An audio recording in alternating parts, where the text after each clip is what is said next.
Today's good question, we're talking about daylight saving time and why we're falling back this weekend. A few people have asked us why the clocks are going back despite reports on lawmakers introducing bills to make that change permanent.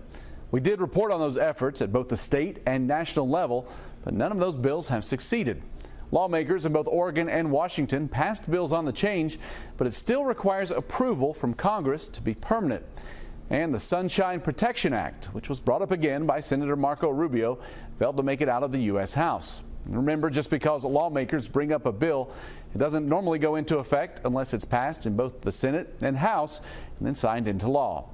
According to timeanddate.com, this Sunday the sun sets around 5:30, which is pretty good for those of us who have to be at work at 4 a.m. If you have a good question, you can email goodquestion@wkyt.com. I'll see you on WKYT Mornings.